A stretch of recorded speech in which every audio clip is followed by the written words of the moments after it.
Assalamualaikum warahmatullahi wabarakatuh. Selamat pagi Ibu dosen, selamat pagi teman-teman semuanya. Puji dan syukur saya panjatkan kepada Allah Subhanahu wa taala karena telah memberikan rahmat dan kesehatan pada kita, dan atas ridhonya juga saya bisa memaparkan hasil tugas saya dengan sehat walafiat. Tak lupa pula salawat beriringkan salam kita panjatkan pada junjungan kita Nabi besar Shallallahu Alaihi Wasallam agar kita dapat menerima syafaat beliau di yaumil kelak. Adapun topik yang akan saya bahas ialah tentang pembelajaran bahasa Indonesia untuk anak autis. Sebelumnya, saya akan memperkenalkan diri. Perkenalkan, nama saya Delila Aisyah Sebayang dari Biologi 1 NIM 0704213050. Di sini saya akan menjelaskan tentang autis. Apa itu autis? Autisme adalah gangguan perkembangan yang parah atau faktor neurobiologis yang meluas dan bisa terjadi pada anak-anak dalam 3 tahun pertama di hidupnya. Autisme juga merupakan gangguan tentang bagaimana anak melihat dunia dan bagaimana mereka belajar melalui pengalamannya. Anak-anak dengan gangguan autis biasanya kurang dapat merasakan kontak sosial. Orang dianggap sebagai objek atau benda, bukan sebagai subjek yang dapat berinteraksi dan berkomunikasi. Adapun anak-anak penyandang autis umumnya mengalami 3 hal bidang kesulitan utama, yaitu komunikasi. Anak autis sulit berkomunikasi dengan anak normal. Pada umumnya, hambatannya seperti berbicara kepada orang lain. Yang kedua adalah imajinasi. Imajinasi adalah kelakuan dan infleksibilitas proses berpikir seperti penolakan terhadap perubahan, perilaku obsesi, dan ritualistik. Yang ketiga adalah sosialisasi. Anak autis juga kurang bisa bersosialisasi kepada sekitarnya karena yang kita lihat anak autis beda seperti anak normal pada lainnya, dengan kesulitan dengan hubungan sosial seperti sulit berpikir dan sulit berinteraksi kepada orang lain. Apa tuh penyebab autis? Penyebab autis pada umumnya belum ditemukan secara pasti hingga saat ini. Hal ini bersifat genetik, metabolik, dengan gangguan saraf pusat, infeksi masa hamil atau rubella, gangguan pencernaan hingga keracunan logam berat. Struktur tidak normal seperti hidrosepalus juga menyebabkan anak autis. Ada beberapa faktor yang dapat meningkatkan resiko seseorang terserang autis.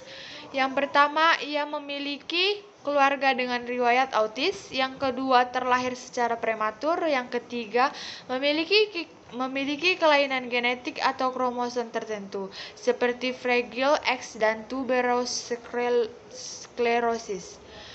Yang keempat, dilahirkan dari kedua orang tua yang berusia lebih dari 40 tahun. Yang kelima, dilahirkan dari ibu yang suka mengonsumsi minuman beralkohol atau obat-obatan tertentu, terutama obat epilepsi selama masa kehamilan. Yang keenam, kekurangan dan kelebihan asupan asam folat.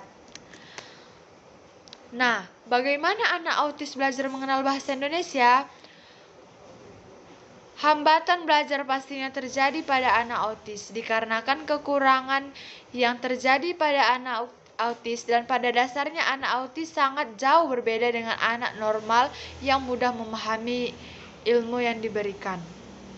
Mata pelajaran bahasa Indonesia merupakan mata pelajaran yang menekan pada aspek belajar berkomunikasi. Bahasa Indonesia sebagai bahasa nasional memiliki peran besar dalam pembentukan karakter Indonesia, karena dengan berbahasa nasional, seseorang dapat mengekspresikan rasa dan pemahaman atau semangat keindonesiaannya karena mampu berkomunikasi dengan seluruh masyarakat Indonesia dimanapun mereka berada untuk berbagai macam tujuan. Selain itu, bahasa Indonesia adalah salah satu mata pelajaran yang memberikan pengajaran membaca, menulis, mengarang, membaca puisi, mendikte, berbicara, atau menceritakan sesuatu.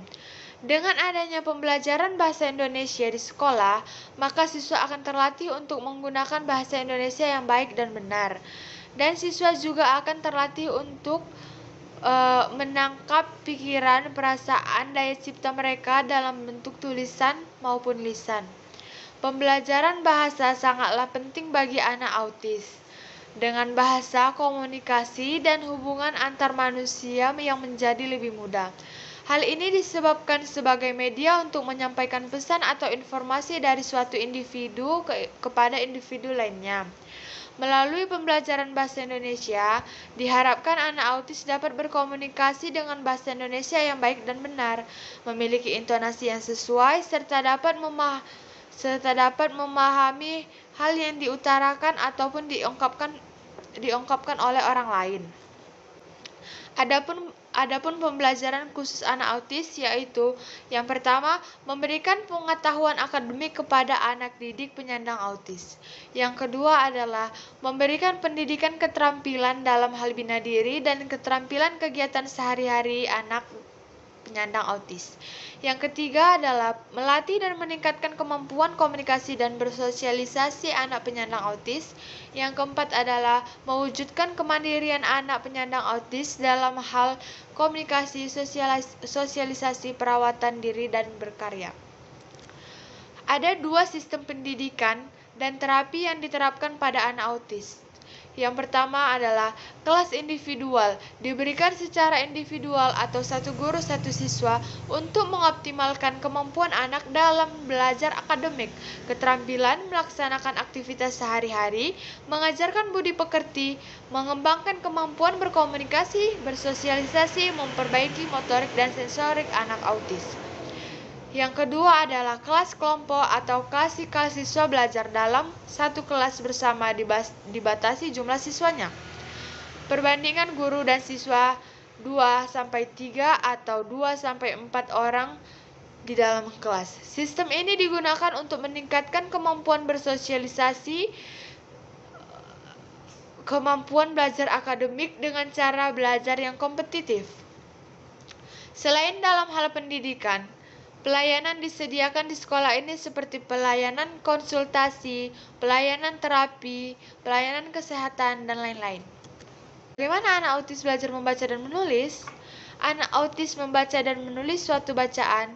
Guru menambahkan gambar untuk mempermudah anak dalam memahami apa yang sedang mereka baca. Sesuai dengan penelitian yang menguji media visual dengan gambar dapat membuat siswa autis menjadi lebih fokus dengan stimulasi yang kita beri. Siswa yang belum bisa berkomunikasi dengan baik dan memiliki kemampuan motorik yang baik, guru memberikan latihan motorik halus dengan cara menjepit-jepitan baju pada kotak, menulis dalam pasir, bermain play-doh, dan meremas kapas. Hal tersebut bertujuan untuk melatih motorik halus dengan memperkuat tangan siswa ketika memegang pensil. Strategi lain dalam mengajar anak belajar bahasa Indonesia adalah melalui bernyanyi. Sekian hasil dari pengerjaan saya tentang pembelajaran bahasa Indonesia untuk anak autis. Lebih dan kurangnya saya minta maaf karena saya hanyalah manusia biasa yang tidak terluput dari kesalahan. Terima kasih. Wassalamualaikum warahmatullahi wabarakatuh. Selamat pagi, Bu.